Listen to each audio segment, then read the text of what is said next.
আমরা এখনই আমাদের অতিথিদের আলোচনা শুনবো। আমাদের প্রধান অতিথি আমাদের মাঝে আমার নামটা বারবার বলো। আমরা এখানে বসেন। আমাদের প্রধান মেহমান এখনই আমাদের মাঝে আলোচনা করবেন, কিন্তু তার আগে আমাদের এলাকার সম্মানিত মেম্বার সাহেবকে 1 মিনিট সালাম বিনিময় করার জন্য অনুরোধ জানাচ্ছি। 1 মিনিটের মধ্যে শেষ করতে হবে। আমার আবার দরকার ছিল কি, তারা বলতেন আমি মাইক বাসা থেকে নিয়ে এসেছি। এনারা বলুক আমার এখনো গান এসে পান সেট হয়নি। তাড়াতাড়ি শেষ করুন। ঠিক আছে, এটা দাও কিন্তু এটা টাওয়ার। সকলে ভালো আছেন? আমি এসব বক্তব্য আমাদের তিনি বলতেন।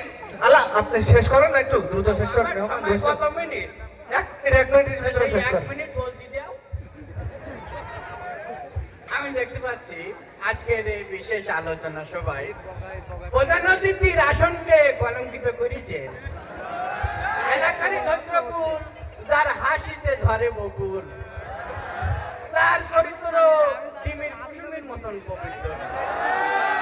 তাকে ত্যাগী নেতা বলে খুব একটা বেশি বলা হবে না, কারণ তিনি এতটাই ত্যাগী যে তার সুদীর্ঘ রাজনৈতিক জীবনে বহুবার দল ত্যাগ, আমি 1 মিনিটের ভিতরে শেষ করে দিচ্ছি, দল ত্যাগ এবং পদত্যাগ করেছেন। সংসারে গৃহ শান্তি বজায় রাখার জন্য একাধিকবার স্ত্রী ত্যাগ করেছেন।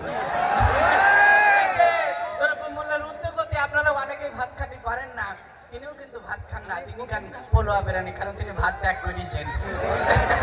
এই যে ছোটবেলায় মসজিদে গন্ডগোল হওয়ার কারণে তিনি মসজিদও ত্যাগ করেছেন।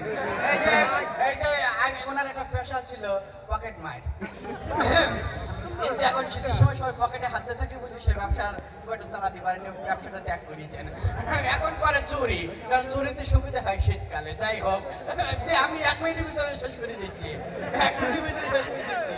এইভাবে তার দীর্ঘ ক্ষুদ্রতম স্বার্থে এবং বৃহত্তম স্বার্থে ত্যাগ করে আসছেন আপনার আমার প্রাণপ্রিয় ত্যাগী নেতা জনাব হেকমতুল্লাহ ত্যাগী।